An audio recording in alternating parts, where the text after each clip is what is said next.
Jnananjana Shalakaya Chakshurunmilitam Yena Tasmai Shri Gurave Namah Sri-caitanya Manobishtam Stapitam Yena Bhutale Svayam Rupa Kadamahyam Dadati Svapadantikam Vandeham Shri Guru Shri Yutta Parakamalam Shri Gurun Vaishnavangscha Shri Rupam Sagrajatam Sahagana Raghunatha Vitam Tam Sajivam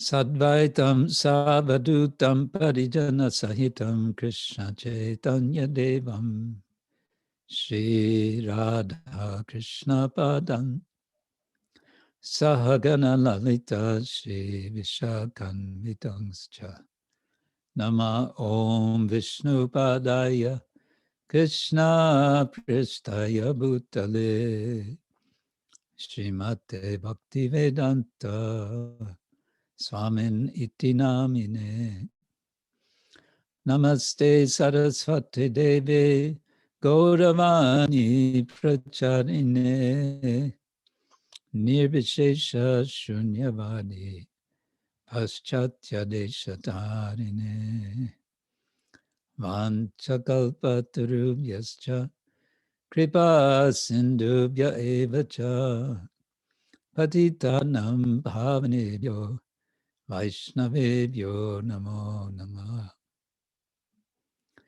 He Krishna Karuna Sindhu Dinabandho Jagatpate Gopesha Gopika Kanta Radha Kanta Namostute Tapta Kanchana Gourangi Radhe Vrindavaneshwari Rishabhanu Sute Devi Pranamami Hari Priye Jai Shri Krishna Chaitanya Prabhu Nityananda Shri Advaita Gadadhar Shivasani Gaura Bhaktavinda Hare Krishna Krishna Krishna Hare Hare Hare Rama Rama Rama Hare Hare Hare Krishna Krishna Krishna Hare Hare Hare Rama Rama Rama Hare Hare. Okay, welcome again to Saturday Sanga from Northern Poland to the planet Earth, calling planet Earth. Are you there?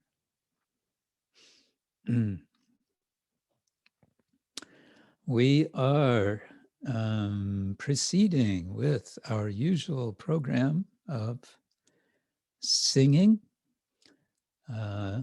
song of Srila Bhaktivinoda Thakur. We've just begun his Kalyana Kalpataru, and we're going to sing the second song, and we're going to do it a cappella,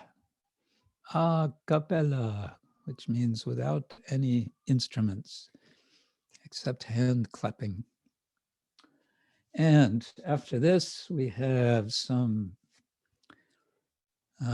something from, I think, Darya Chandrika wants to explain something. She's been wanting to for weeks now. And then we have a nice announcement. I think we have a nice announcement. And then we're going to get into some hardcore Shastra.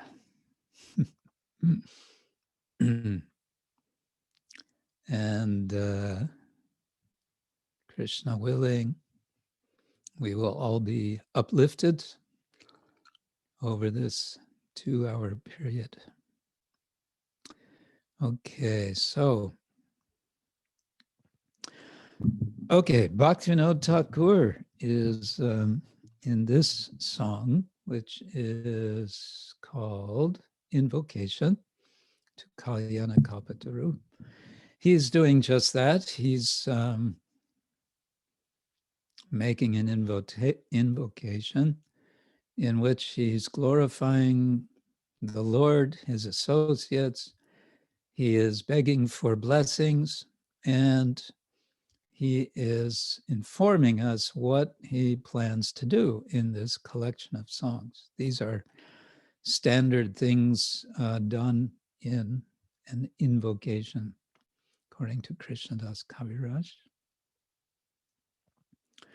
So it's a bit longer. It has 22 verses, and it starts out, all glories to Lord Sri Chaitanya Mahaprabhu, the deliverer of all the fallen souls. All glories to Sri Nityananda-Prabhu, the divine savior of those who are lost and helpless in this world. All glories to Srimad Advaita Acharya, who is just like an unfathomable ocean of causeless mercy. All glories to Srila Rupa Goswami, Srila Sanatana Goswami, and to Sri Gadadhar Pandit. All glories to all the multitudes of Vaishnavas who are residing in the holy abode of Braja-dham, headed by Srila Jiva Goswami, Srila Gopala-bhatta Goswami, Srila Raghunath Goswami, and Srila Raghunatha-bhatta Goswami. All glories to all the devotees of the Lord who live in Sri-Navadvip Dham. I beg all of you together to kindly bestow your combined mercy upon me. In verse 5, I pray to all you assembled Vaishnavas throughout the entire universe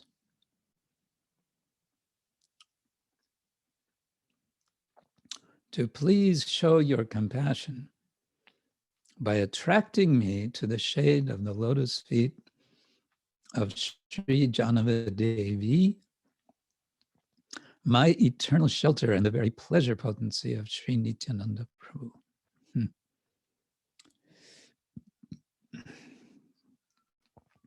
I am certainly most unfortunate, for I cannot realize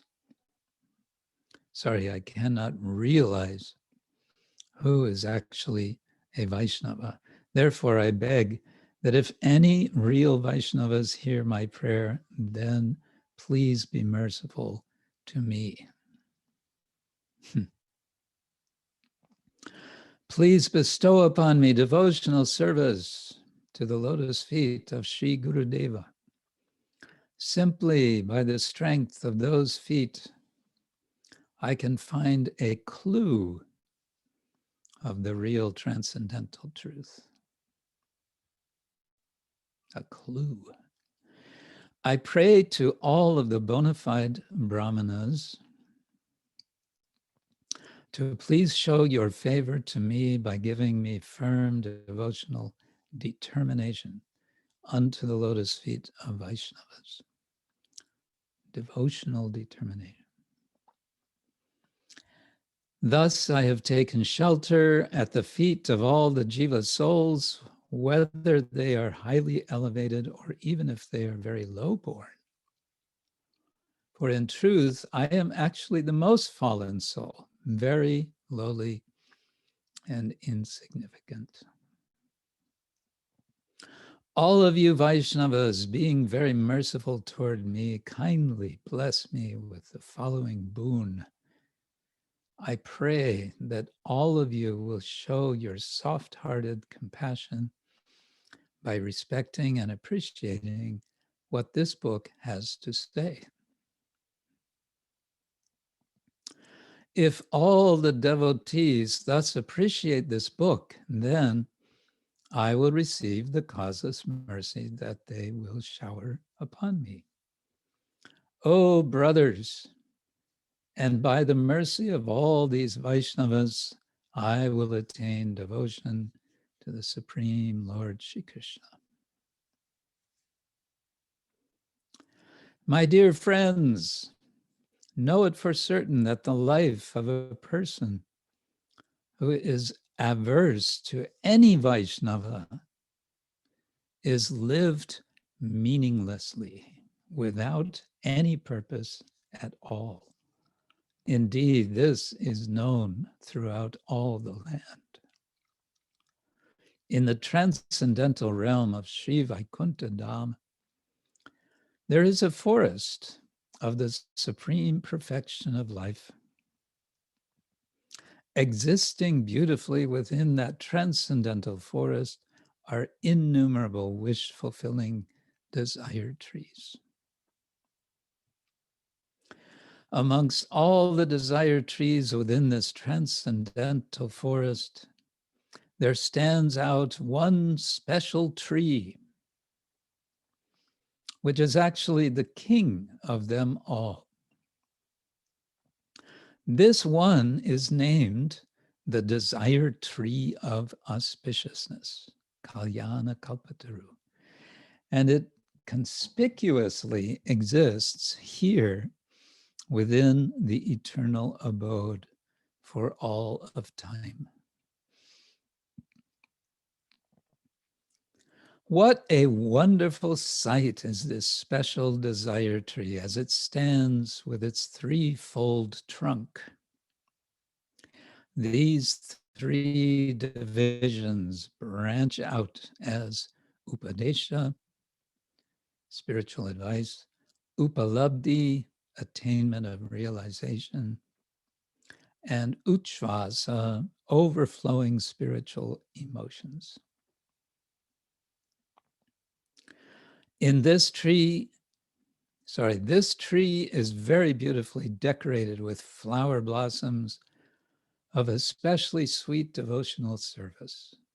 Plus, there are innumerable fruits which are named Kalyana, auspicious.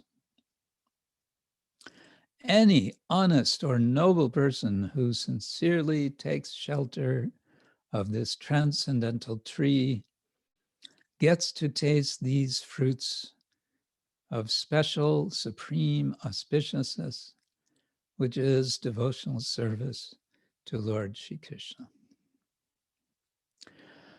By utilizing the strength that I am obtaining from the mercy of the lotus feet of Sri Gurudeva, I have now brought this wonderful desire tree of auspiciousness here. Oh, honest and noble persons, please hear what has happened now. When I brought the tree here, I have pulled it forcibly and handled it very roughly due to my harsh mentality. Therefore, it has now lost its original splendorous beauty. Now I wish that all of you should become the gardeners of this transcendental tree. And by regularly watering it with your faith and devotion, make it beautiful again. By pouring the water of your faith, the fruits of auspiciousness will fructify into eternal service to the divine couple, Shri Shri Radha Krishna, which all of us together will taste and relish. And the final verse, just eat all these sweet fruits of conjugal service while dancing and chanting the holy names. And on the strength of this devotional service, please extinguish the blazing forest fire of all the useless arguments that I will now begin to describe one by one in the first chapter of this book. Okay, so now how does the song go? Jaya Jaya sri-caitanya patita-pavana, Jaya nityananda-prabhu anatha-tarana. Jaya Jaya sri-caitanya patita-pavana, Jaya nityananda-prabhu anatha-tarana. Jaya jayadvaita-candra krpa-sagar, Jaya rupa-sanatana, Jaya gadadhar, Jaya jayadvaita-candra krpa-sagar, Jaya rupa-sanatana, Jaya gadadhar. Sri-jiva gopala-bhatta raghunatha-dvoy, Jaya braja-dhamabasi baisnaba-nicoy, sri-jiva gopala-bhatta raghunatha-dvoy, Jaya braja-dhamabasi baisnaba-nicoy. Jaya jayadvaita-basi bhakta-gana, sabe mili krpa-more korobitaran. Jaya jayadvaita-basi bhakta-gana, sabe mili krpa-more korobitaran. Nikila baisnaba-jana doya prakasya, sri-jahnava-pade more rakkahataniya. Nikila baisnaba-jana doya prakasila, sri-jahnava-pade more rakkahataniya. Amito durbhaga ati baisnava-nachini, more kripa koriben baisnava apani. Amito durbaga ati baisnava nachini, more kripa koriben baisnava apani. sri-guru-carane more bhakti korodan, je charana-bale bhai tatver sandhan. sri-guru-carane more bhakti korodan, je charana-bale bhai tatver sandhan. Brahmana shakala kori kripa mora prati, Vaisnava-charane more deha-dhritamati. Brahmana shakala kori kripa mora prati, Vaisnava-charane more deha-dhritamati. Uchanicha sarva-jiva charane sharane, loy lama amidin hina akinchana. Uchanicha sarva-jiva charane sharana, loy lama amidina hina akinchana. Shakale koriya kripa dehamore bar, Vaishnave karuna e grantera adhar. Shakale koriya kripa dehamore bar, Vaishnave karuna e grantera adhar. Grantadara Vaishnava janer kripa pai, Vaishnava kripai Krishna labha hoy pai.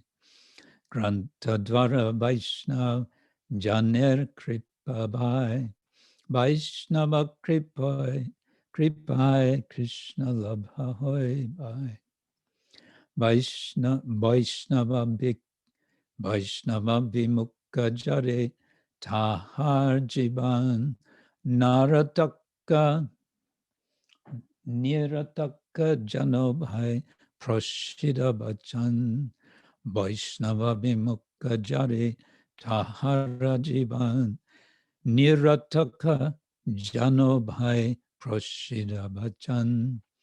Shri Vaikuntha-dame Ache Nishayabana Tahe Shobha Pai Kalpataru Aganana. Shri Vaikuntha-dame Ache Nishayabana Tahe Shobha Pai Kalpataru Aganana. Tahamaje Kaljan Kalpataru Raja Nitya Kala Nitya Dhame Korina Biraja. Tahamaje Kalan Kalpataru Raja Nitya Kala Nitya Dhame Korina Biraja. Skanda Troy Achetar Apurva Darshan Upadesha Upalabdi Uchasaganan. Skanda Troy Achetar Apurva Darshana Upadesha Upalabdi Uchasaganana. Subhakti Prasunnatahe Ati Shobhapai Kaljan Namakapai Pal Agananatai. Subhakti Prasun Tahe Ati Shobhapai Kaljana Namakapal Agananatai. Jai Sujana Bitapi Korena Asroy Krishna Seva Shukaljan Pal Tara Hoy. Jai Sujana Bitapi Korena Asroy Krishna Seva Sukaljan Pal Tanra Hoy. Sri Guru-Carane Kripa-Samartya Labhya Hano Apurva Brika Dilam Aniya. Sri Guru-Carane Kripa-Samartya Labhya Hano Apurva Brika Dilam Aniya. Taniya Anite Brika Karkasamana Nasilo ihara shobha shuno sadhu jana. Taniya anitya brika karkasamana nasilo ihara shobha shuno sadhu jana. Tomara shakale hau brike mali shraddha bori diya punna koro rupashali. Tomar shakale hao brike mali shraddha bari diya puna koro rupasali.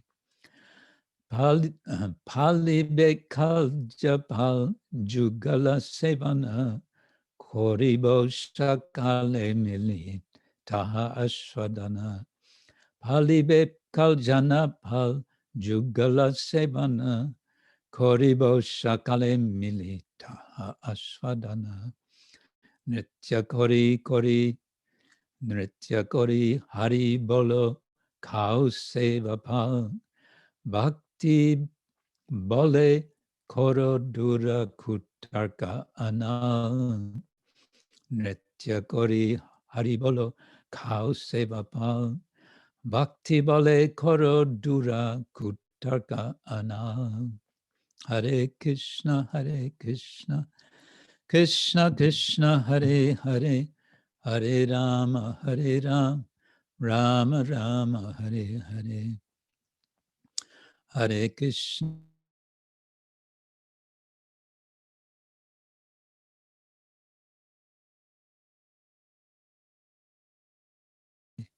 Hare Krishna, Krishna Krishna, Hare Hare, Hare Rama, Rama Rama, Hare Hare. Hare Krishna, Krishna Krishna, Hare Hare, Hare Rama, Rama Rama, Hare Hare. Hare Krishna, Krishna Krishna, Hare Hare, Hare Rama, Rama Rama, Hare Hare. Hare Krishna, Krishna Krishna Hare Hare, Hare Rama Hare Rama, Rama Rama Hare Hare Bol, Hare Bol, Hare Bol, Gaura Hare.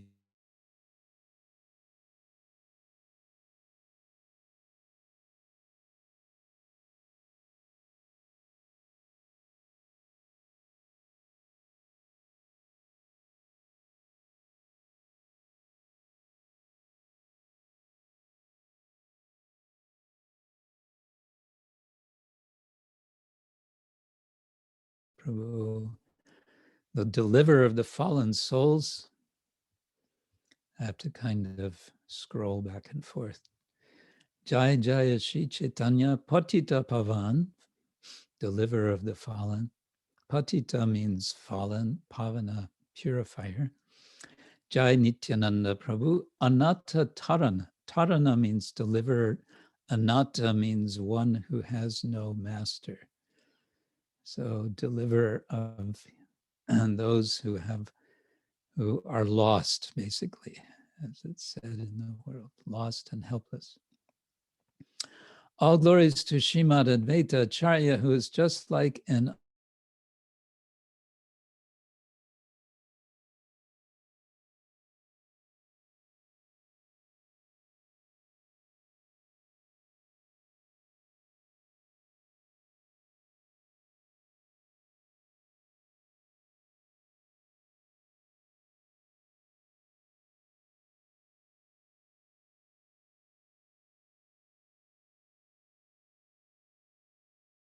raghunatha-dvoy.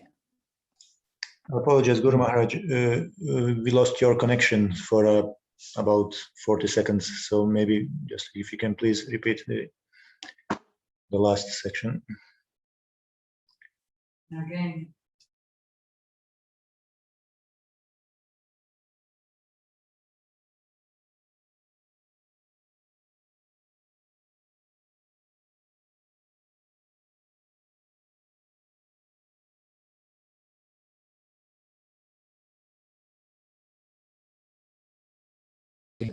An ocean of mercy. And then again, Srila rupa-sanatana and gadadhar.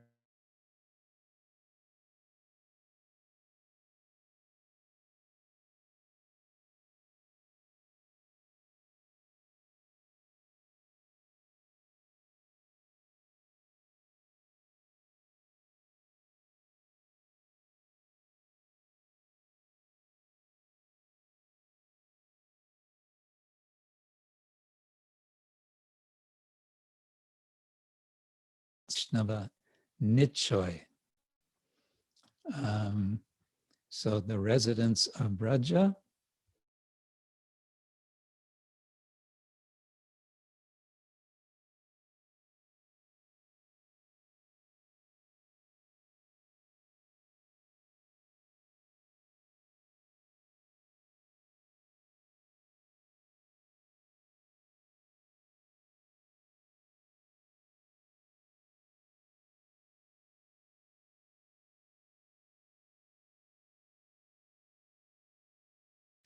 Verse number 4.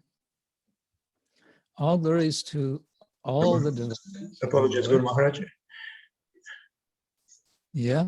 I apologize. Your connection is very, very low. So we lost you for almost a minute or something. Mm-hmm. So from the beginning of translation, basically we can't hear you. Right. So I will. I'm going to try to wait. Don't go away. I need maybe help to do this.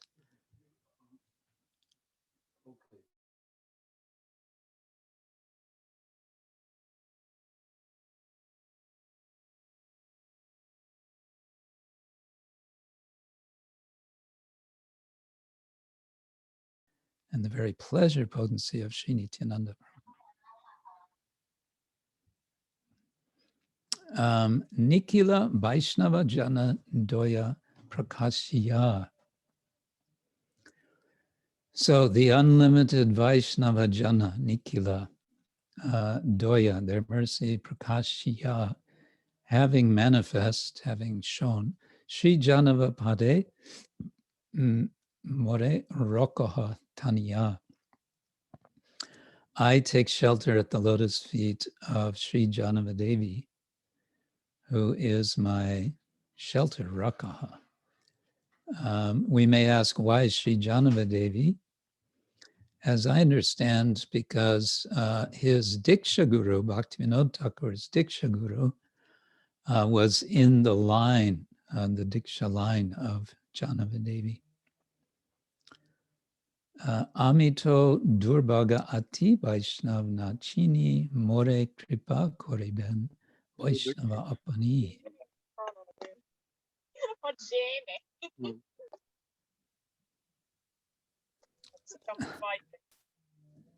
We're getting different sounds. I may have to change this actually to speaker. Yeah, built-in output speaker. Let's do that. Okay. All right, let's see what we have. Number 6. I am certainly most unfortunate, for I cannot realize who is actually a Vaishnava. Amito Durbaga Ati. So Subhaga, Durbaga. Durbaga is unfortunate. Bhaga means fortune or blessing, or like in Bhagavan, possessor of fortune. Ati, very much. So I'm very much unfortunate. Vaishnava nachini. I cannot recognize the chinna, the quality, the characteristics of a Vaishnava. More kripa koriben Vaishnava apani. So I need the Vaishnavas to give their mercy. The way it's translated here, therefore I beg that if any real Vaishnava hear my prayer, then please be merciful to me. And I can see a kind of paradox there, because who is a real Vaishnava who will then say, oh yes, I'm a real Vaishnava? Rather, one will feel I am not a real Vaishnava, so I cannot give blessing. Please bestow upon me devotional service to the lotus feet of Sri Guru Deva. This is number 7. Sri Guru-Carane more bhakta koro dan, giving me the treasure, the dan, or the charity of bhakti. Koroho, please do it.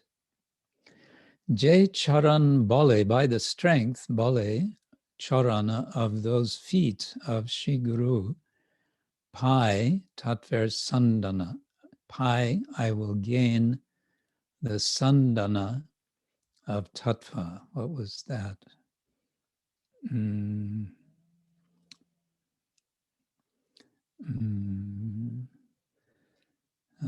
He translates it as the clue, the understanding of real truth.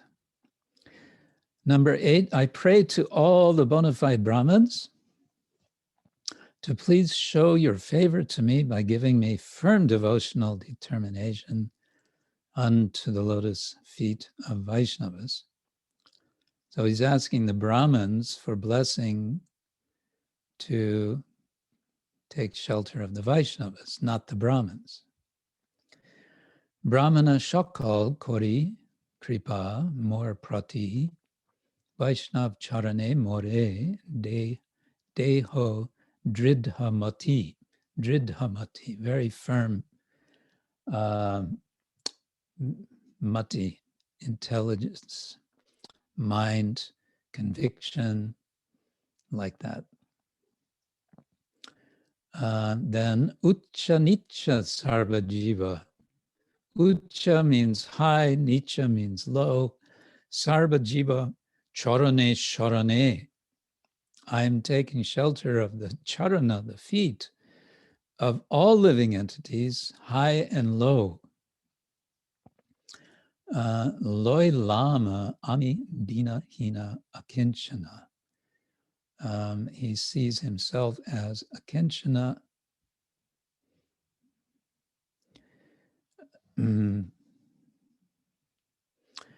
For in truth, I am actually the most fallen soul, very lowly and insignificant. Akinchana,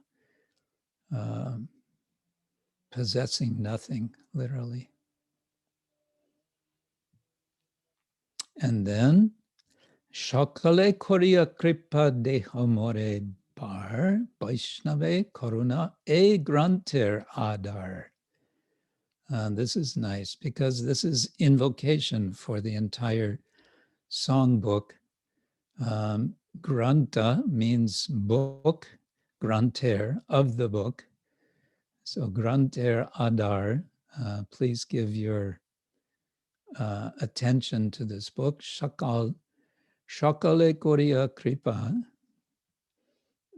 having given your mercy to me, bar, one time, Vaishnava Karuna. The mercy of the Vaishnavas will be in the form of appreciating this book. And number 11, if all the devotees thus appreciate this book, then I will receive the causeless mercy that they will shower upon me. O brothers, and by the mercy of all those Vaishnavas, I will attain devotion to the Supreme Lord Sri Krishna. Granta Dvara Vaishnava-jana kripa-pai. So Dvara means, it literally means a door, and in Bengali it means, it's the instrumental. Pai means of, or through the door. Through this book, Granta Dvara, Vaishnava-jana kripa, the kripa of the Vaishnav people, Pai, having received, Vaishnav kripai, Krishna labhahoy bhai. Oh brother, then by the mercy of the Vaishnavas, I will attain Krishna. Vaishnav bimukha jare, tahar jivan, nirataka. I think it should be near Artaka, Janabai Prashid Bachana. This is a strong statement. My dear friends, know it for certain that the life of a person who is averse to any Vaishnava is lived meaninglessly near Artaka, without any purpose at all. Indeed, this is known throughout all the land. Prasiddha Vachana, this is famous. Prasiddha means famous or well known. So Vaishnava bimukha, mukha is face, bimukha turning away from the face.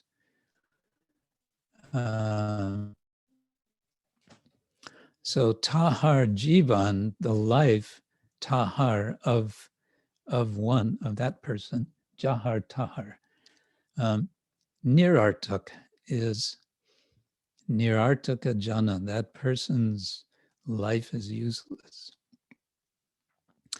Interesting in the translation, which I believe, but I'm not sure, maybe from my godbrother Dasharat Sutta Prabhu from America, whom I've never met personally. I had an email exchange with him many years ago briefly for some information, but he's a very dedicated devotee. He's done a lot of translation of Bengali works.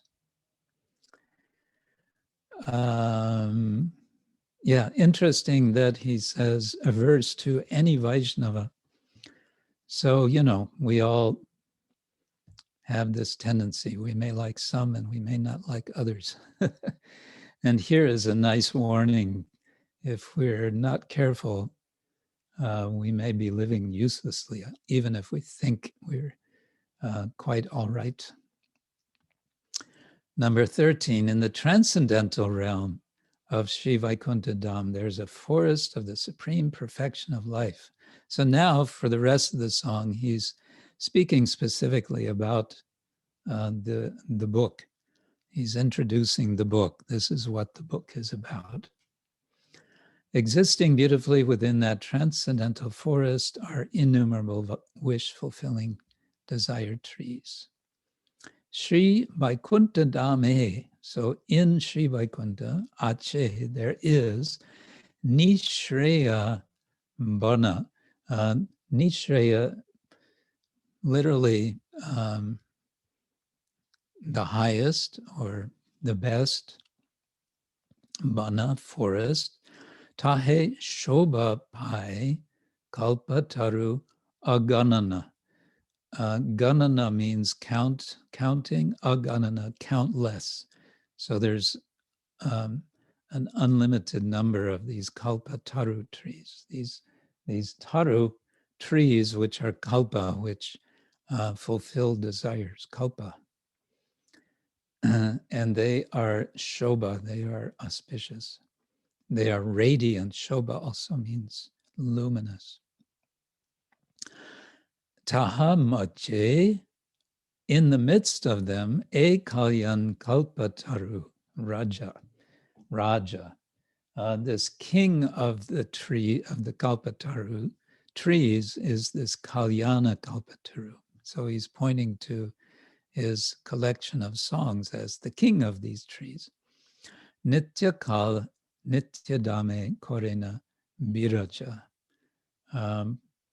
What does it say in the translation? 14.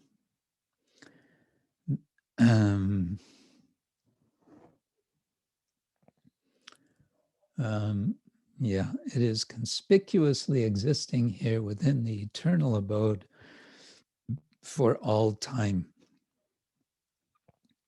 What a wonderful sight is this special desire tree as it stands with its threefold trunk. And then it lists the three kinds, three branches. Skanda Troy, threefold branches. Ache, there is.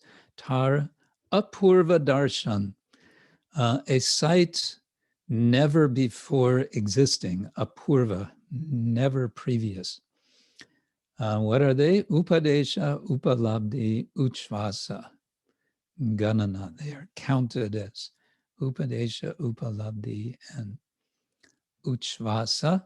Upadesha again means instruction. Upalabdhi, attaining. Labdha means to attain. Attainment of realization. And Uchvasa, overflowing spiritual emotions. This tree is very beautifully decorated with flower blossoms of especially sweet devotional service.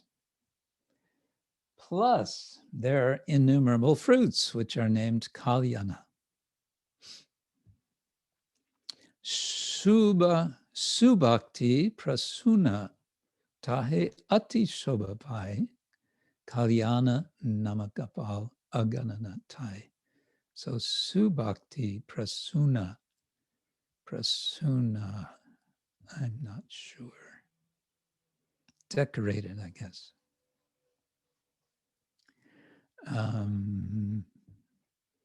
With sweet devotional service, subhakti. Any honest or noble person who sincerely takes shelter of this transcendental tree gets to taste these fruits of special supreme auspiciousness, which is devotional service to Lord Shri Krishna. Jay Sujan E Bitapi Koren Ashroy. Sujana, jana is people and sujana is good people, or sajana, sujana, any noble persons. Bitapi Koren Ashroy. Vitapi was, what is Vitapi? Maybe just honest, sincerely taking shelter, I think.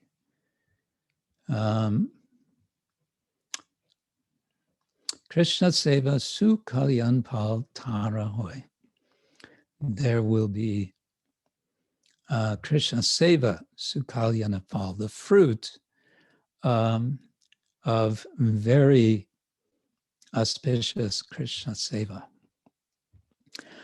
Sri-Guru-Carane Kripa Samarthya Labhya.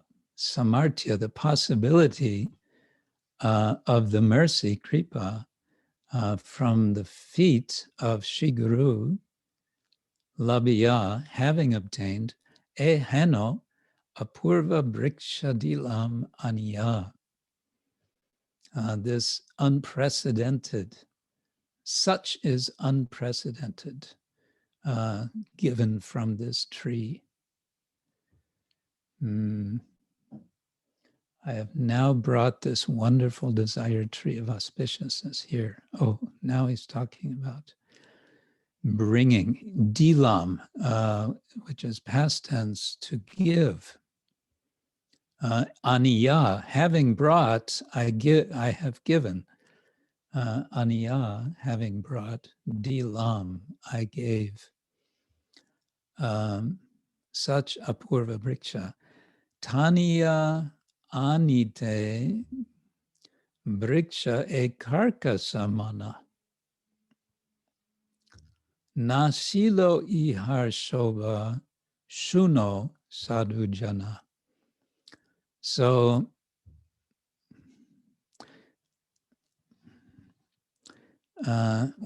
please hear what's happened now, O honest and noble persons. When I brought the tree here, I have pulled it forcibly and handled it very roughly due to my harsh mentality. Therefore, it has now lost its original splendorous beauty.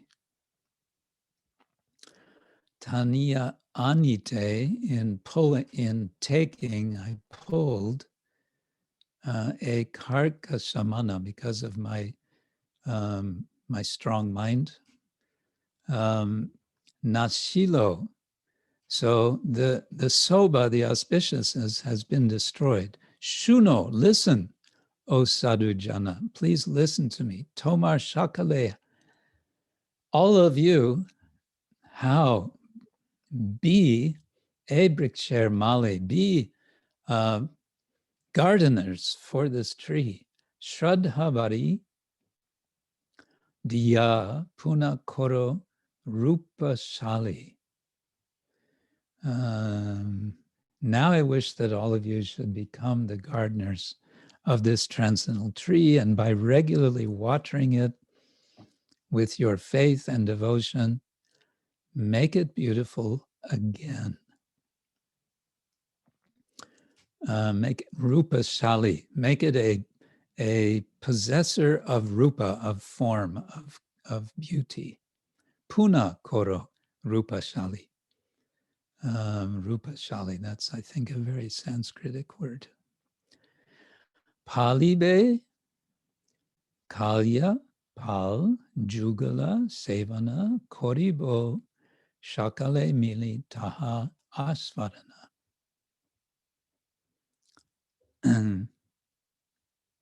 By pouring the water of your faith, the fruits of auspiciousness will fructify into eternal service to the divine couple, Shri Shri Radha Krishna, which all of us together will taste and relish. Koribo shakale mili. Miliya, we will join together.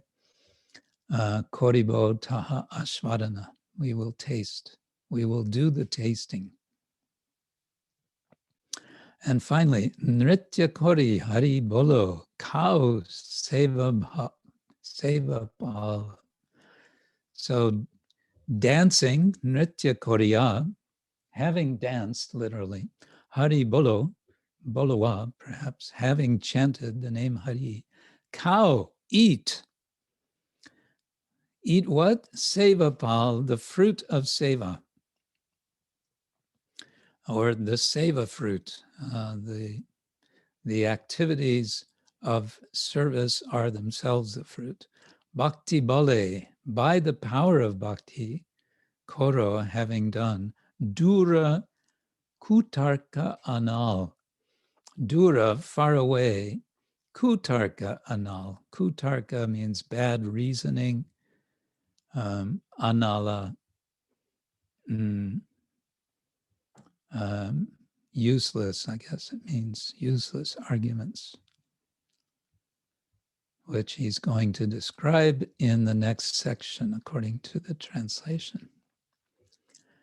So I think what's so many interesting things here, but one is that Srila Bhaktivinoda Thakur is requesting us to put our effort into appreciating and imbibe the teachings of this book, and by doing so, the fruit of the tree will come about. And he makes this interesting because it's Kalyana Kalpataru, but he says it's, in effect, it became a Kalyana in the process of transplanting it. I was pulling it out and bringing it here from the spiritual world, and in the process, I did it so violently. Now I need your help. And what is the help that he's asking for? He's asking for us to contribute the water of our faith. Verse number 20, now I wish that all of you should become the gardeners of this transcendental tree. So in other words, the tree needs attention. And we can give it attention simply by hearing the songs, hearing and singing and remembering these songs. Jai. Srila Bhaktivinoda Thakur ki Jai. That was a longer one. I think most of his songs are not quite so long, but he wanted to make his invocation comprehensive so that everything would be there. Okay.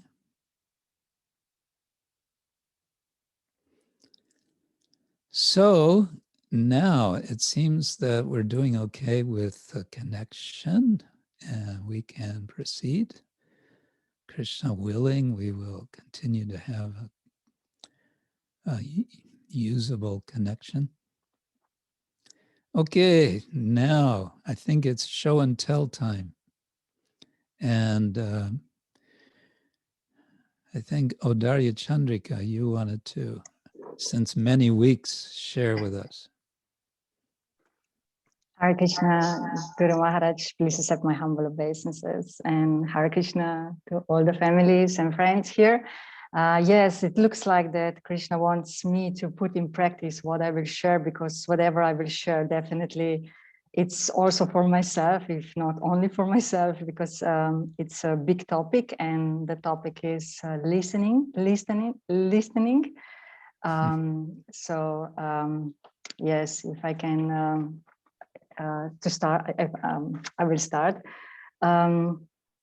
So inspiration for this little presentation I have got from Guru Maharaj's answer to the question that we can learn, what we can learn from conversation between Sarvabhauma Bhattacharya and Sri Chaitanya Mahaprabhu. And if you remember, a few weeks ago, Guru Maharaj was talking about Chaitanya Mahaprabhu, who stayed silent for 7 days while Sarvabhauma Bhattacharya was explaining the Vedanta philosophy. So Lord Chaitanya simply sits, listens, and doesn't say a word for 7 days. Guru Maharaj shared many lessons from that lila, and one of them was a lesson about listening. He said, if you do have open ears to those who are speaking with, genuinely and sympathetic, then we can have a very deep impact on a person we are listening to. And Guru Maharaja also mentioned that it's a very rare thing that somebody is actually listening. So this made me thinking, and that's why I was meditating on this, and now I would like to share. Because listening, it's really serious, but especially I can say for myself that I didn't see a problem until, for example, someone asks what we have just heard in the class. And then I'm going like, oops, right, what was just saying, yeah. So why is so rare this thing that somebody is actually listening? And I would like to share a few insights from my professional work, like a few tips about listening, which can, I hope, help us improve our listening, no matter whom we are listening to, or husband or wife, kids, boss, the holy name. So let's see how it works. Now, for the beginning, I would like to ask you a trick question. And you can answer to yourself that question, and maybe can help that if you close your eyes. And the trick question is, what do you hear right now?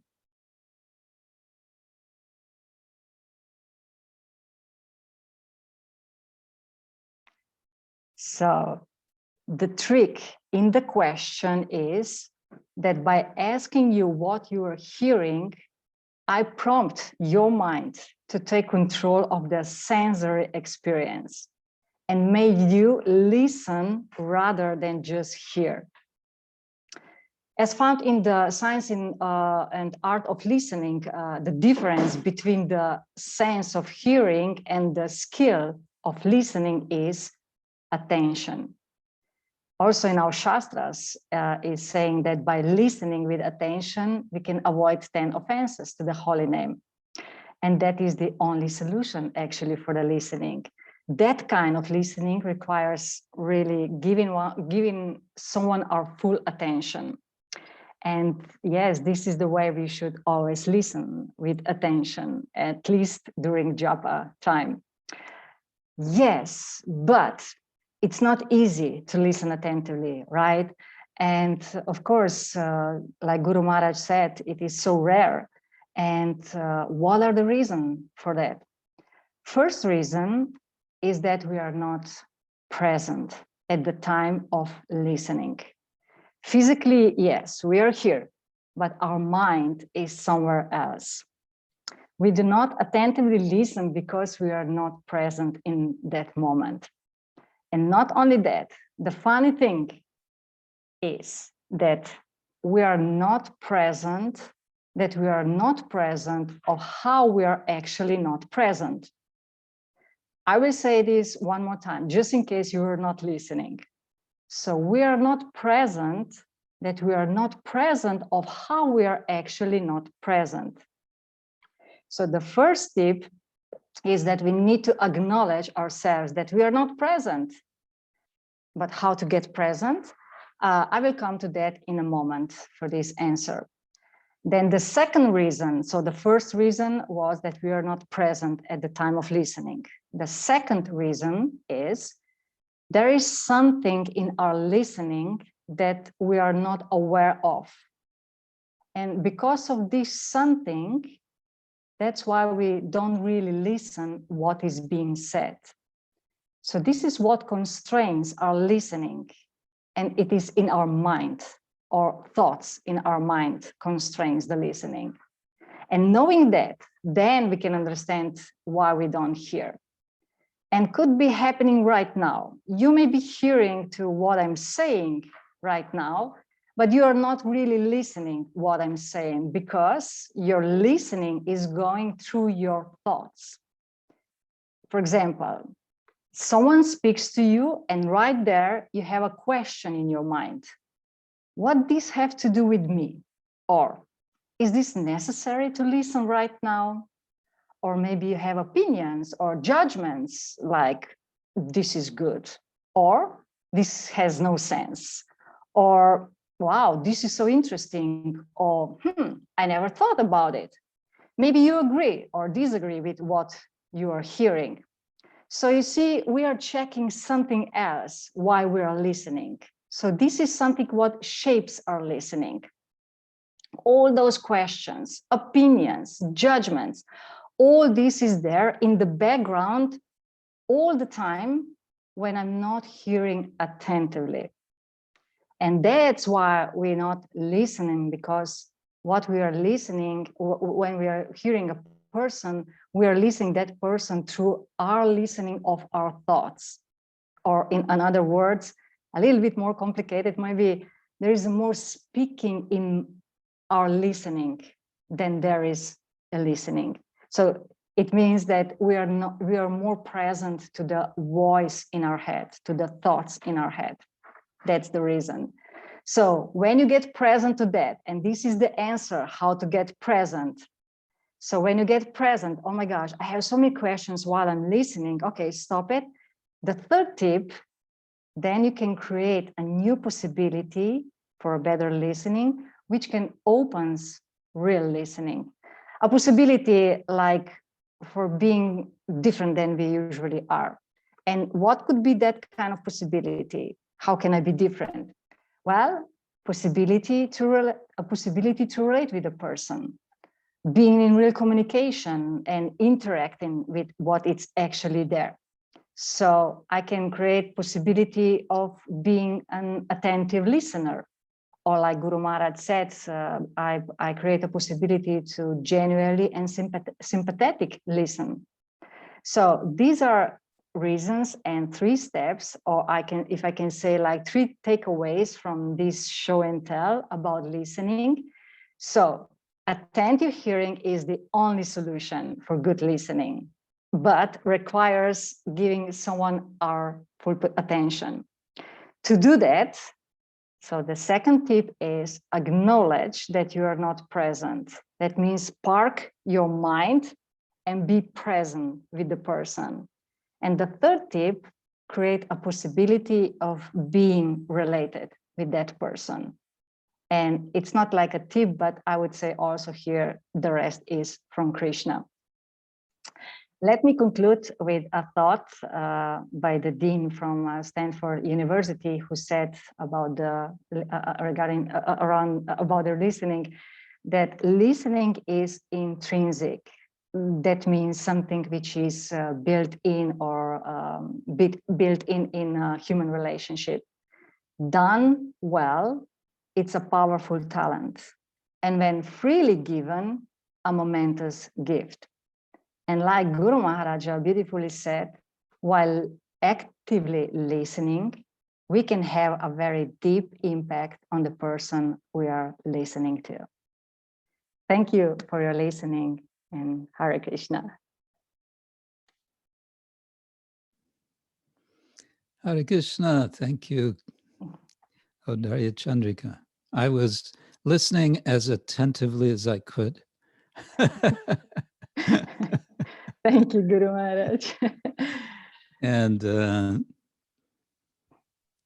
yeah, of course, we have models of good listening in our tradition. That's, you mentioned Lord Chaitanya simply listening. And it goes back, to Maharaj Parikshit, who was also listening for 7 days and 7 nights.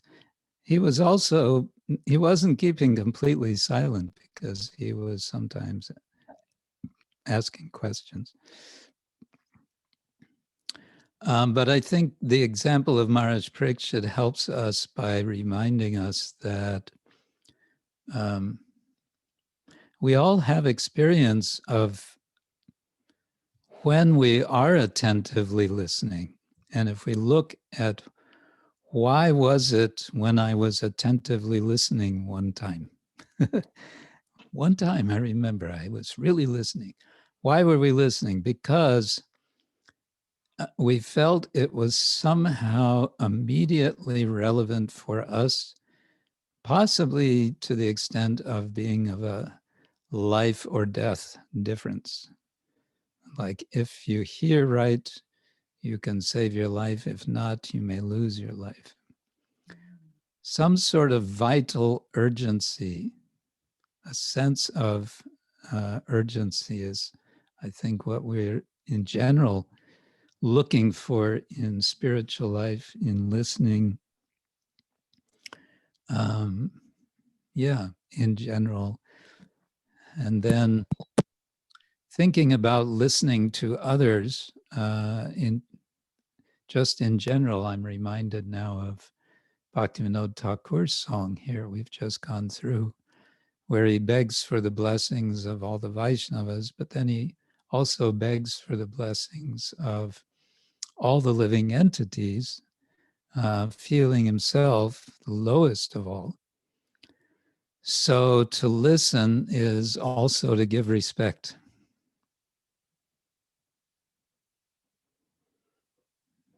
To show respect is to listen.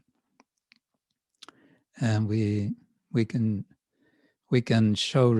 feel inclined to give respect, knowing that everyone is part and parcel of Krishna.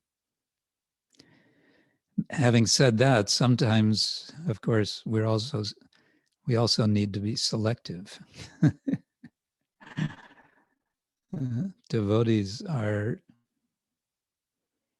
may politely not may excuse themselves from listening to nonsense. Isn't it? Yes.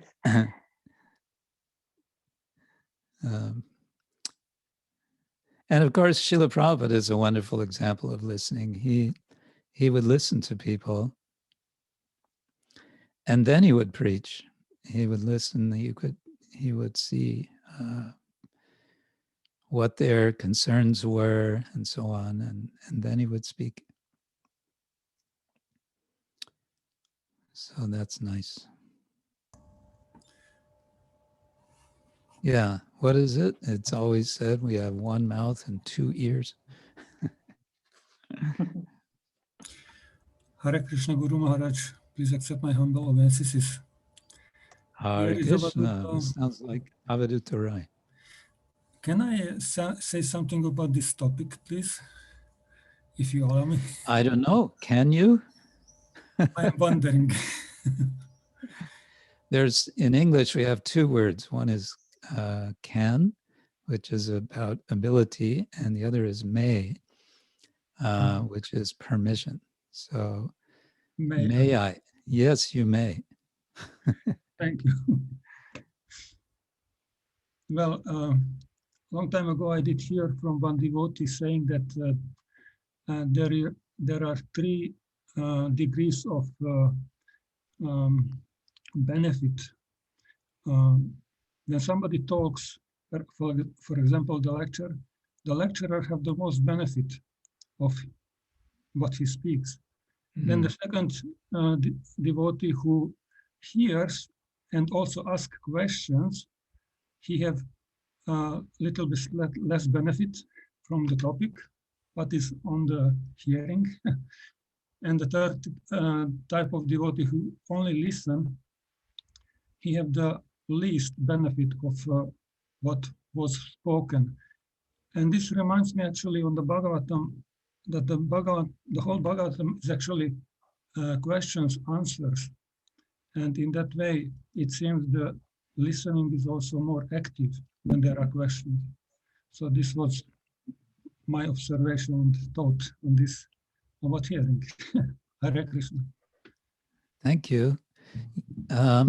It's also in, I don't remember where, but there is at least one time a verse in the Bhagavatam.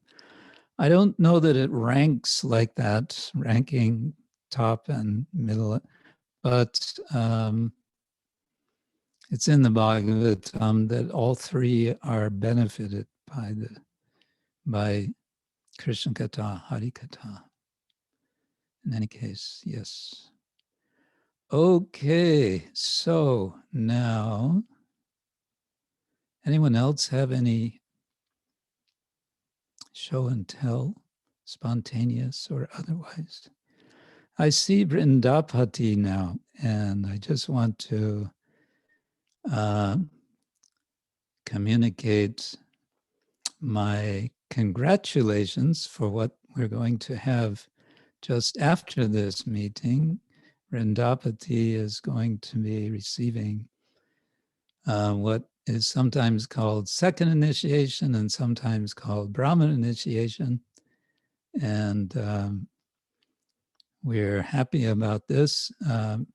Vrindapati has had quite a long spiritual journey in the association of the Vaishnavas, which started which year, or how old were you at the time, Vrindapati? I was probably 7 or 8 years old. 7 or 8 years old. So there you go. Actually, now I have to say that I'm a little envious of you, because to start spiritual life so early, such an advantage, as we all know from Prahlad Maharaj, isn't it? Komaram acharet pragyo dharman bhagavataniha durlabhang manasang janma tad api adruvam artadam. Vrindapati is a disciple of the late His Holiness Bhakti Charitamrita Swami. We are all still very much mourning his quite sudden departure some months ago. So Vrindapati is understanding the necessity to continue the process, despite the apparent absence of the Guru. So in this way, we are continuing to serve. As Srila Prabhupada said, actually, Guru is one. If you've never read, I might add for everyone in general, if you've never read Srila Prabhupada's Vyasa Puja offering to his Guru from, which year was it? I want to say 1936, but I'm not sure. Maybe 1932. It was in the 1930s. And it is addressed to his god brothers, god siblings in Mumbai. He was in Mumbai at the time. Srila Bhaktisiddhanta Thakur was not personally present there.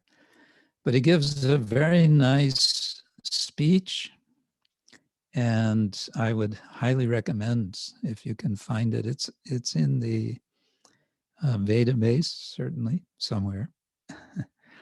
It's very nice to read. Well, Vrindapati, do you want to say anything?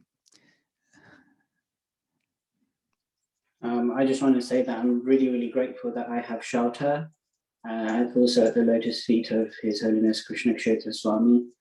And I think, since we started speaking, it's really helped me in my spiritual journey. And I hope, that this can further our relationship moving forward in Krishna consciousness. I'm just really, really grateful for the association of all the wonderful devotees, and especially these sanghas have kept me going through perhaps some really difficult times during the pandemic. Online, it's brought us together in a really amazing way. So I'm really grateful for this opportunity. So please, all the devotees, please bless me and pray for me that I can be a better devotee and a better servant. So thank you. Hare Krishna. Hare Krishna. Very nice. So I think we all need to unmute ourselves and give a big Hari Bol 3 times for Vrindapati. What do you think? Haribol, Haribol.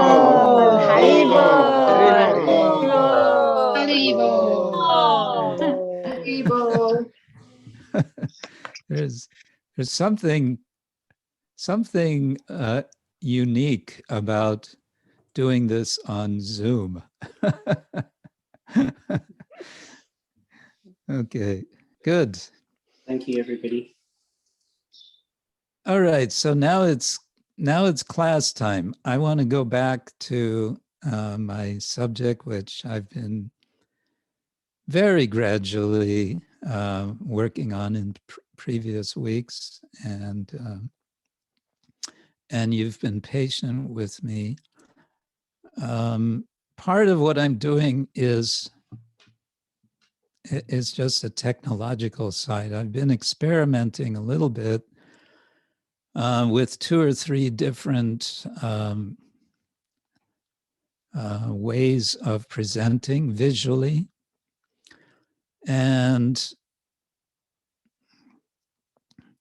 I've sort of come back after taking a little tour of other options. I've come back to Microsoft Word.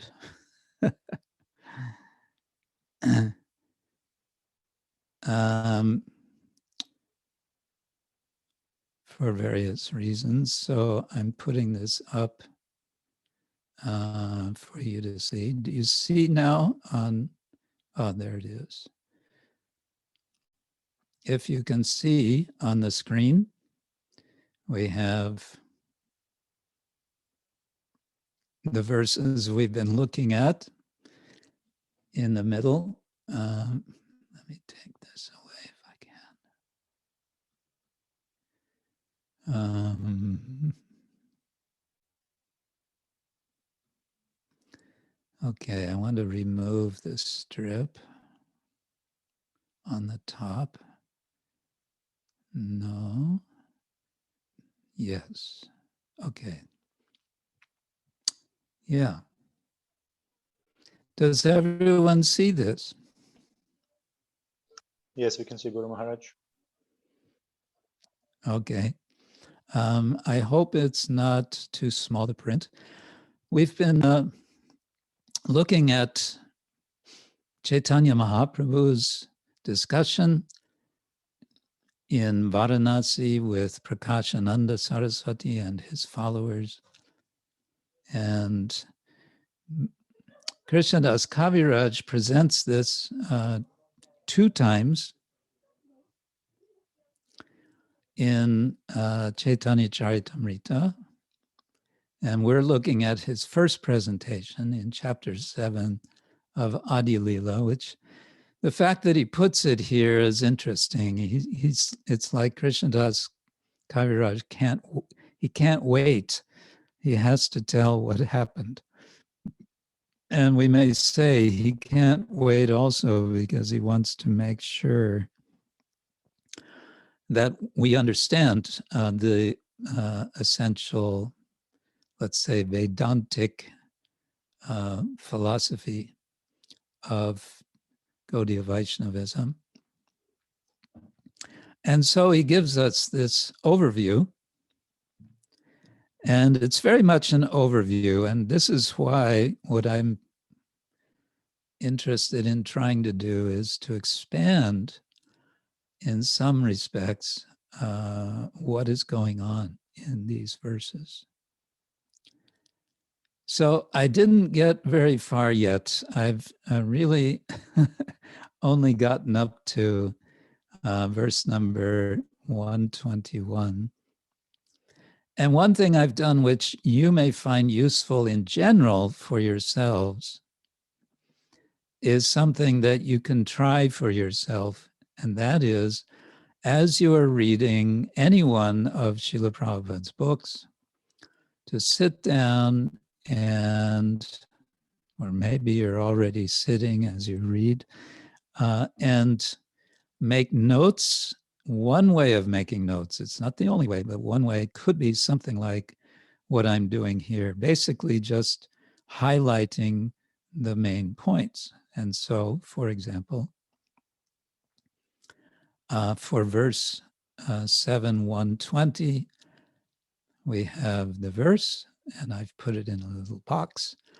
Hano jiva tattva laya likki paratattva achanna korila sreshta ishara mahatta. The Mayavada philosophy is so degraded that it has taken this insignificant living entities. Here I've inserted the Bengali words, laya, likiya. The insignificant living entities, jiva tattva, to be the Lord, Ishvara, the supreme truth, paratattva, thus covering achanna korila, the glory, mahatva, and supremacy, shreshta, of the absolute truth with monism. And notice that I didn't put any, insert any word for monism because it's not in the verse. It's Srila Prabhupada's commentary within the verse, which he very commonly does.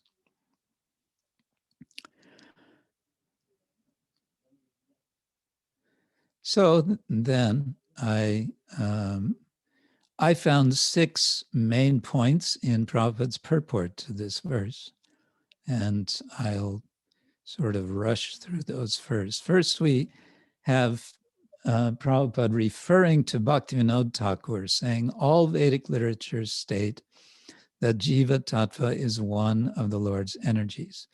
Now, Prabhupada doesn't tell us where Bhaktivinoda Thakur says this. Was it his commentary to the same verse? It's quite possible. We would have to go and look at Bhaktivinoda Thakur's commentary to Chaitanya Charitamrita, or Bhaktisiddhanta Thakur's. In any case, we can accept. He says, Prabhupada says that Bhaktivinoda Thakur says, so we can accept that.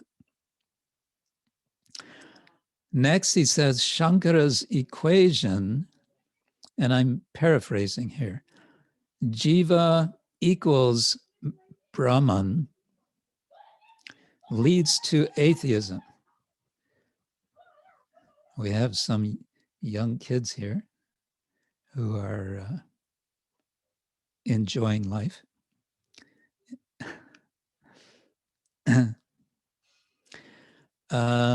Leads to atheism, defiance of the Lord, claiming oneself to be the Lord. So he's saying there's a consequence of Shankaracharya, and here he's referring to what will sometimes be called Adi Shankara, because everyone, there's a long line of Shankaracharyas, those who take the presidency or the lead position of his 4 mats are all called Shankaracharyas. So Adi Shankara says that the Jiva is Brahman. And this is going to be a major issue that the Vaishnavas take with Shankaracharya. And this is going to be a major issue in the subject of Vedanta. What is Vedanta? We can say Vedanta is the subject of the Upanishads. And I'll get back to that, but now I want to keep going. Anyway, Prabhupada is saying there's a consequence to saying that Jiva is Brahman. He's saying it can lead to atheism. Not only atheism, but defiance, being defiant of the Lord, being against the Lord and claiming oneself to be the Lord. And then the third point Prabhupada is making, Brahma Sutra, and I've inserted this, clearly states that the Jiva and the Ishvara are different. The Lord has energies. The Lord is the origin, the source of everything. So these are all points we're familiar with in our philosophy. And then Prabhupada quotes the second sutra of the Vedanta Sutra, also known as Brahma Sutra, namely Janmadi Asya Yataha. And he just leaves it at that. He just gives that sutra. He doesn't give a translation of it.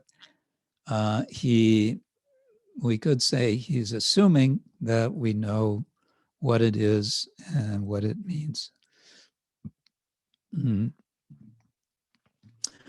I will come back to this because, as you can see here, I've made some additional notes to it.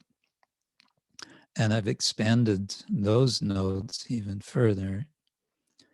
So we'll see something more. But I want to go on number 4 of Prabhupada's points. Chaitanya Mahaprabhu counteracts Mayavada philosophy by introducing the Maha Mantra. Chanting the Maha Mantra, quote, they will gradually come to understand that they are not the Supreme Personality of Godhead. So in the third point, Prabhupada is saying there's a problem with Shankaracharya's equation, which is solved by understanding that they are different, but understanding they are different intellectually may not be enough. We can understand it also from the sutra Janmadhyasya Yataha, but that I'll get into a little in a minute.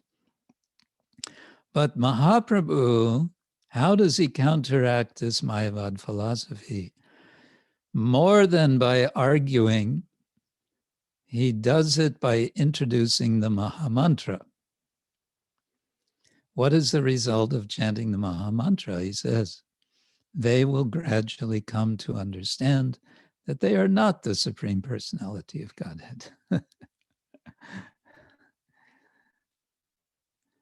This is a result of chanting Hare Krishna. And then his fifth point, thus one engages in transcendental service to the Lord. And what is the result of that? Resulting in freedom from the gunas. And then Srila Prabhupada quotes from Bhagavad Gita, Mam chayo avyabhicharena bhakti yogena sevate sagunan samatityaitan brahma-bhuyaya kalpate. Describing that one who has transcended the modes of nature by engaging in undeviated bhakti yoga, avyabhichara bhakti yoga, he goes beyond the modes. Sa gunan sama ati iti etan. Etan gunan samatitya. Having gone beyond completely, sama ati itya. Having completely gone beyond, Brahma Bhuyaya Kalpate, he reaches Brahman, he realizes Brahman. Now that's interesting. In one way this is interesting is it could be turned around. The Mayavadi might say, aha, you see, he becomes one with Brahma, because that could be a way of reading Brahma Bhuyaya Kalpate.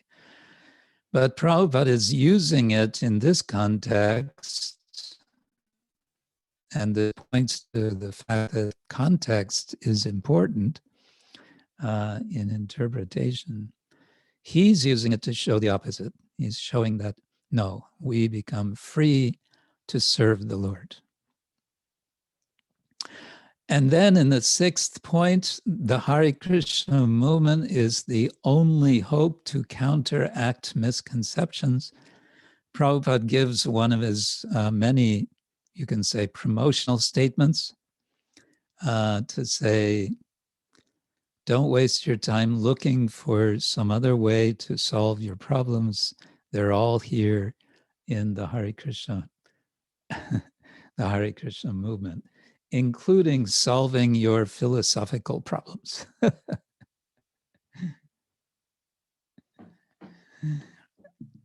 And if you think you don't have philosophical problems, you're probably an illusion. Devotees were wondering why it was Prabhupada was speaking so much about Mayavadis and Sahajiyas. Some of these strange, some kind of strange species back in India that we don't know anything about, so why do you tell us about them? No, you are the Mayavadi. He was speaking in this way to counteract what he recognized was the tendency, even without the terminology, without the technical understanding. It's the tendency of the conditioned soul. The thoughtful conditioned soul who tries to realize the absolute truth by him or herself is to come up with some sort of Mayavad understanding or some kind of sahajiya understanding, prakrita sahajiya. In either case, neither of these bring about the possibility to serve the Lord in transcendental service. Now, let's go back to the third point where Srila Prabhupada is speaking of, where he quotes the sutra, the second sutra of the Brahma Sutras, also called Vedanta Sutras. And before we talk about this particular sutra, maybe it's good to say a little something about the Vedanta Sutras. One point is that the Vedanta Sutra, referred to as Brahma Sutra, is mentioned in the Bhagavad Gita. Krishna, and I'm not speaking about the purports, but Krishna in one of his verses speaks or refers to Brahma Sutras. Brahma Sutra padais chaiva hetumabhir vinishyate. In chapter 13, he says he's going to explain about the subject of Kshetra and Kshetrajna based on Brahma Sutras. So what are these Brahma Sutras? I'm going to call it Brahma Sutras just because, I don't know, it's easier for me to pronounce than Vedanta Sutra. Prabhupada prefers Vedanta Sutra.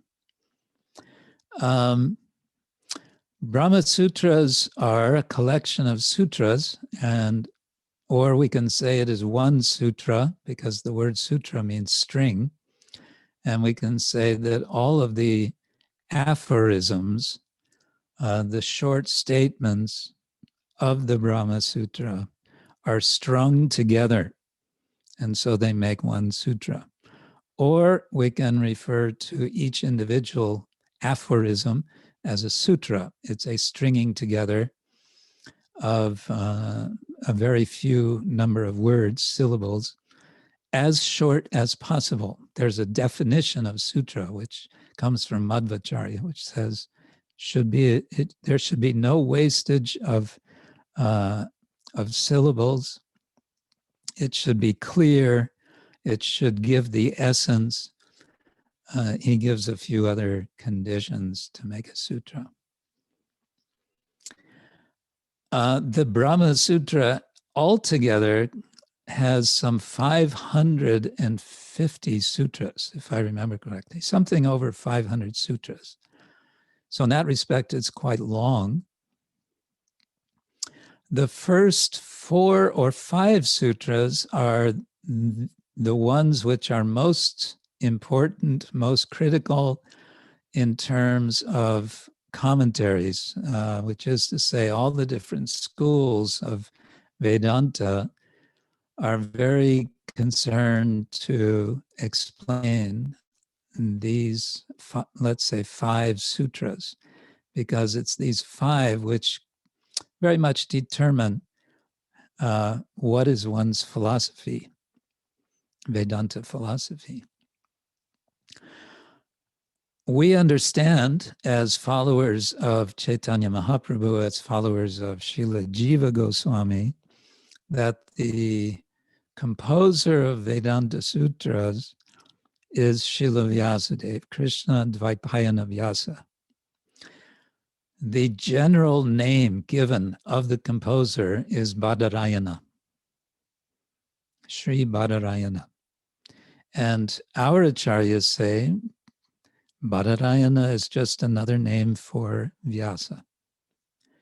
Other traditions take it, and usually modern scholars take it in a different way, that Badarayana is just some other scholar, some other sage with the name Badarayana, of whom nothing is known except that he wrote the Brahma Sutras. What is the purpose of the Brahma Sutras? The purpose is as a commentary on the Upanishads. There are a lot of Upanishads, and generally a list of 108 Upanishads are given. But the concern of the Brahma Sutra is not all 108, at least not explicitly. Its concern is for some 10 or 11 or 12 Upanishads. And these are the Upanishads which are of concern, main concern in Vedanta. The Upanishads, these 10, I don't have the list with me, so I won't remember them all. But there's the Brihad Aranyaka Upanishad, there's the Chandogya Upanishad, there's the Taittiriya Upanishad, there's the Katha Upanishad, there's the Isha Upanishad, there's the Shvetashvatara Upanishad, the Prashna Upanishad, and a few others.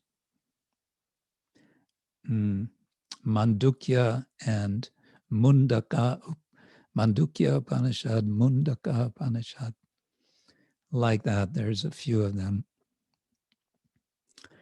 And there's a problem. And the problem is that these Upanishads are saying so many different things. How to understand what is there a single message to the Upanishads? And the Brahma Sutra is saying, yes, there is a single message. But to understand what is the single message, that is the challenge, and the Brahma Sutra is meant to help.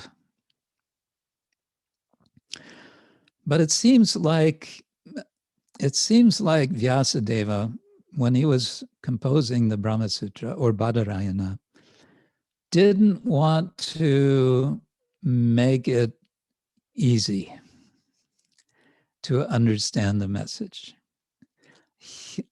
There is the expression parokshavadah. The Lord takes pleasure in statements which are obscure. And we may wonder, why would the Lord take pleasure in statements that are obscure? Why wouldn't he want to make everything completely clear? Well, he may want to not be clear because he doesn't want everyone to understand, because their understanding might be superficial, and he only wants deep understanding.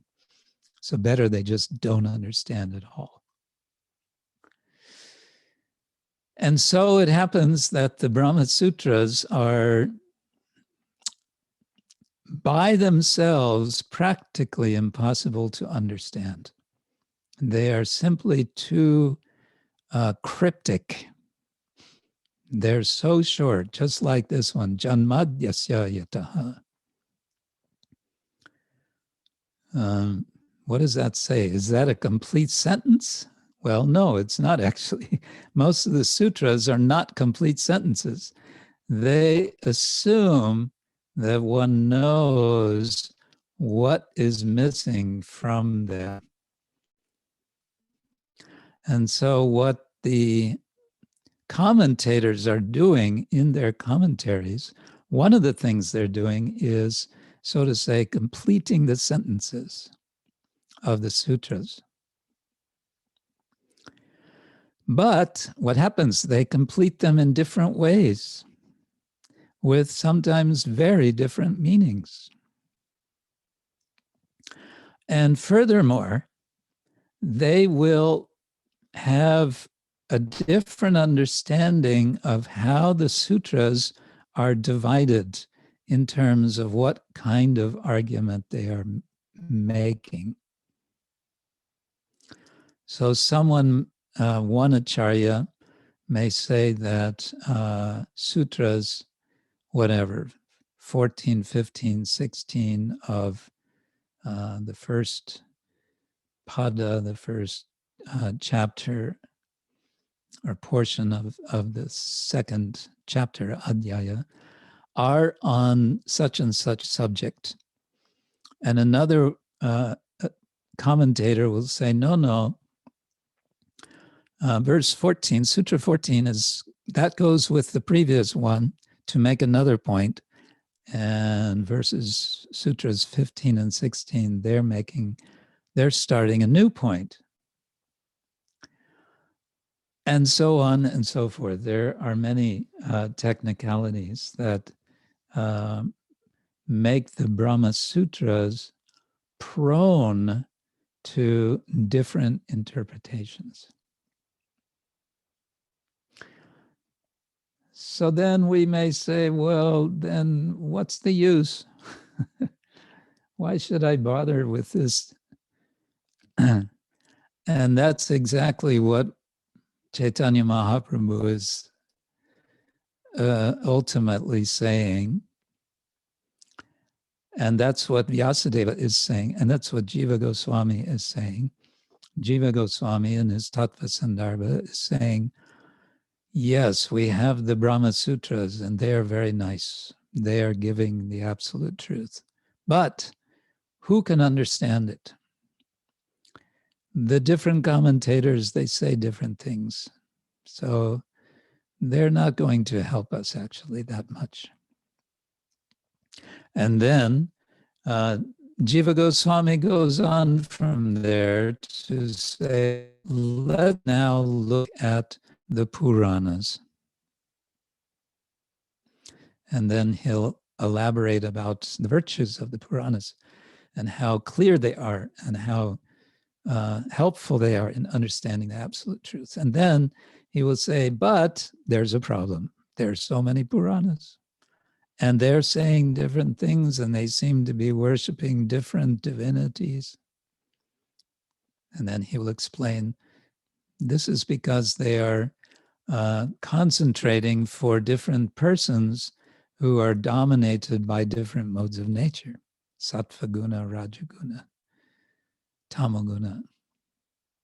Like this, he finally isolates the Srimad Bhagavatam as the emperor. He uses the word Chakravarti, the emperor of Shabda Praman, the best source of understanding. And one of the evidence that he gives, he quotes from, I think it's the Garuda Purana, Arto Yang Brahma Sutranam, that one of the indicators of what is this Srimad Bhagavatam is that it is giving the artha, the meaning of Brahma Sutras. And what is one of the indications of that? The very first verse of the Srimad Bhagavatam is Janmadyasya yaton vayadi taratas charte shabhinyas parat, etc. And it concludes, Satyam Param Dhimahi. And that word Dhimahi is also a clue from the Garuda Purana that this verse, not just this verse, the whole Bhagavatam is a commentary on the Brahma Gayatri mantra. This is the mantra that the Brahmins chant. It's one mantra which Brahmins chant, the Brahma Gayatri, which comes from the Rig Veda. The word Dhimahi is one word in that mantra, and the fact that it's in this first verse of the Srimad Bhagavatam is an indicator, it's a signal, it's a clue that's what this Bhagavatam is about.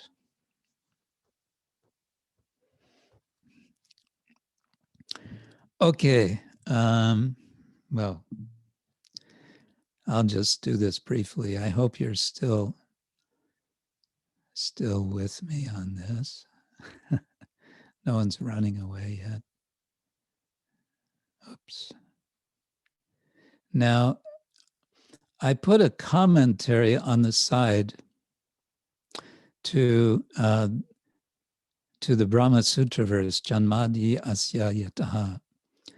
And now what I want to do, if I can change this. Oh, it's difficult, yeah. Okay, now, let's see if it'll work. Yes. So now I'm going over to the left here, if you can see all of this. These are some notes I took from a translation of Srila Ramanujacharya's commentary on this sutra. Why do we look at this? Well, because Ramanujacharya is one of the principal Vaishnava acharyas, and he is, of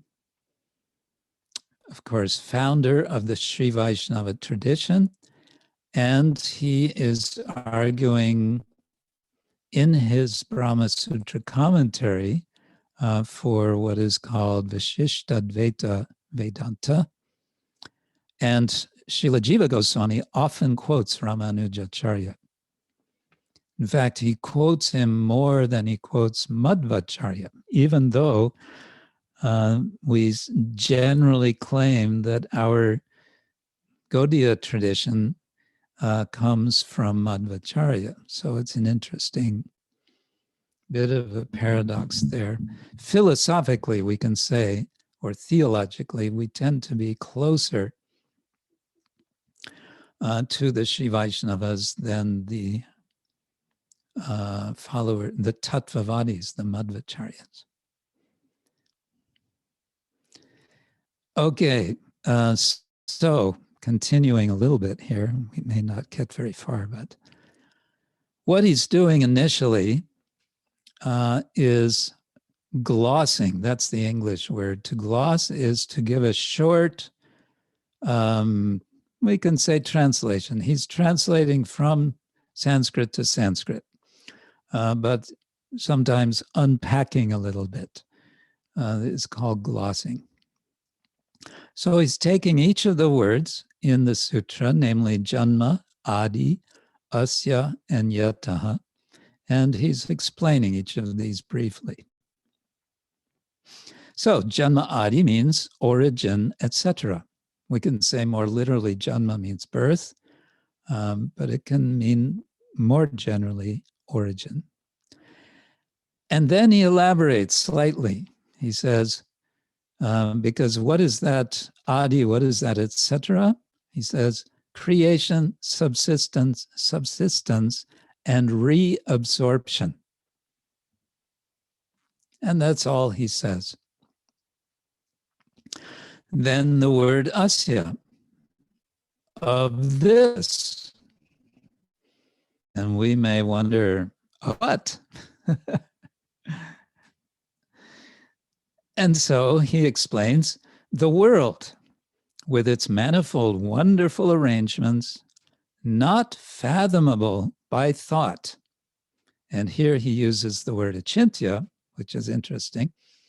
because we find this word very important in our own theology, including the jivas, which he refers to not as jivas, that's in the translation here, but he says kshetrajna, which is the word that Krishna uses in 13th chapter Bhagavad Gita.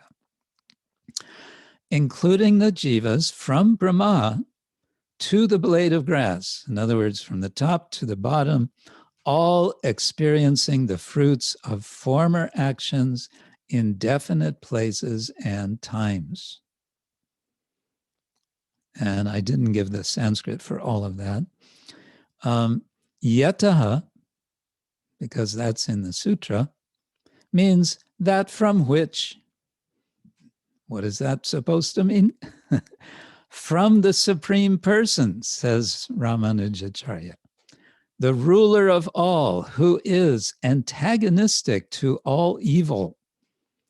Nikila Heya Pratyanika Swarupa is the Sanskrit for that last phrase. Whose purposes come true, Satya Sankalpa, who possesses infinite auspicious qualities, for example, knowledge, blessedness, etc., who is omniscient, omnipotent, oops, I spelled it wrong, supremely merciful, from whom the creation, subsistence, and reabsorption of the world proceed. He is Brahman. This definition of Brahman is justified by Taittiriya Upanishad 3.1. Okay, so that's already kind of a lot. The point is that Ramanujacharya wastes no time to emphasize that the absolute truth is personal.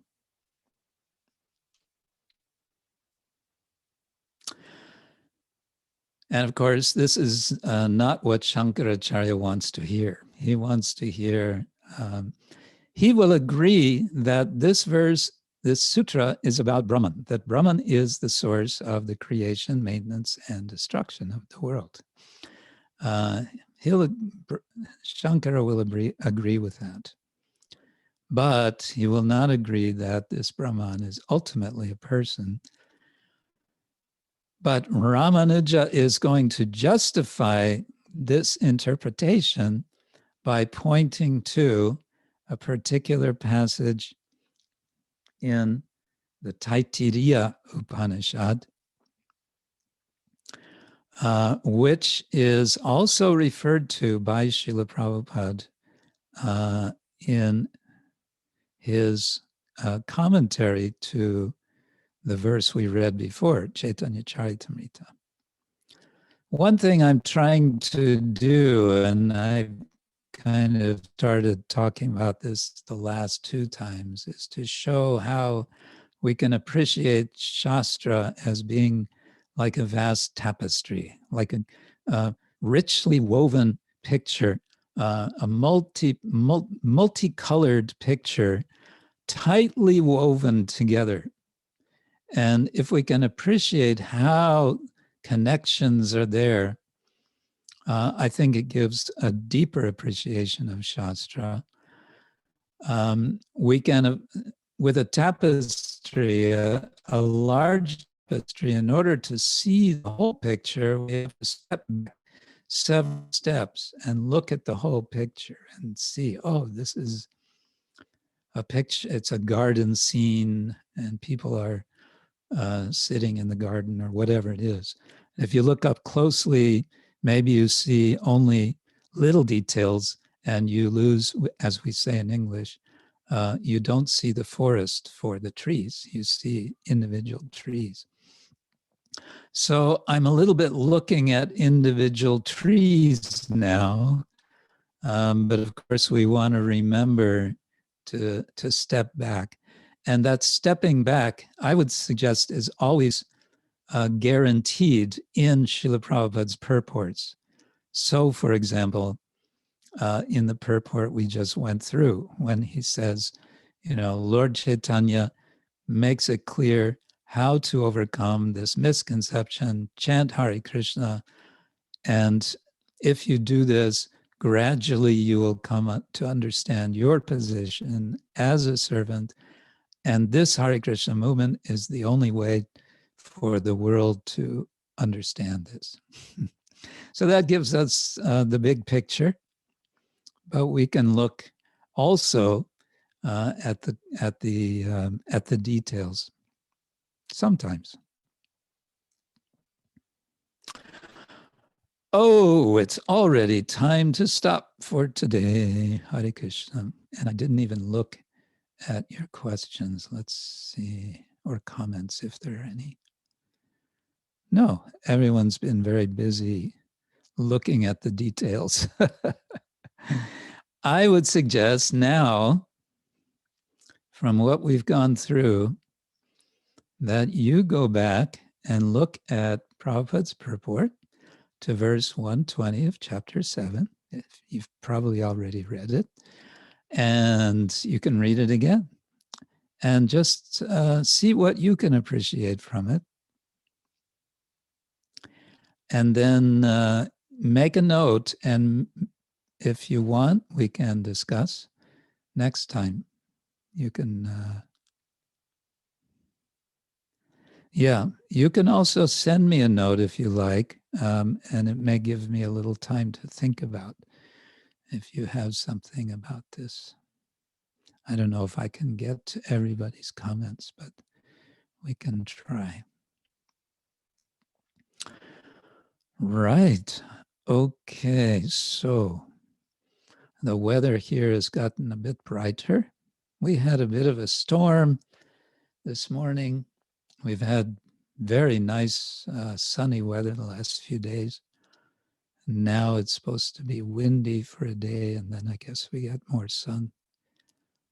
And then I'll be coming back next week to Sadhu Bhavan. Some devotees are asking me about travel plans, and all I can say at this time is I still haven't made any plans. I am considering, and I may be doing some traveling, but I'm not sure yet. There's various considerations. I must confess, I'm sometimes dreaming of traveling.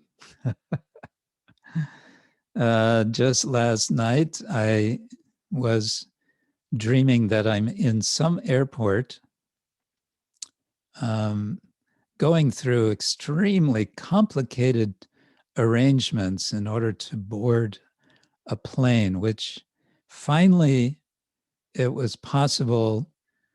I think the final complication was solved.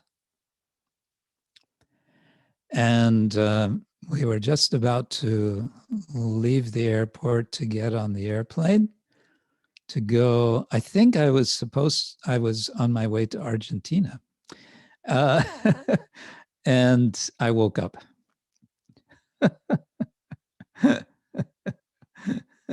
Taitesha's laughing. Hare Krishna. Anyway. Yeah, dreams are funny things, aren't they? Okay, so on that strange note, I will say thank you all very much indeed for joining.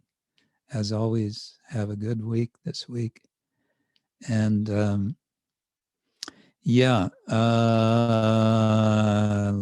me think. Okay, Vrindapati, I see you're getting yourself ready. I think we're going to connect on the link that you gave me, aren't we? Okay. If you can give me in between, then I'll be with you. Yes, have a great week. Keep well, keep safe. Drive carefully if you're driving anywhere.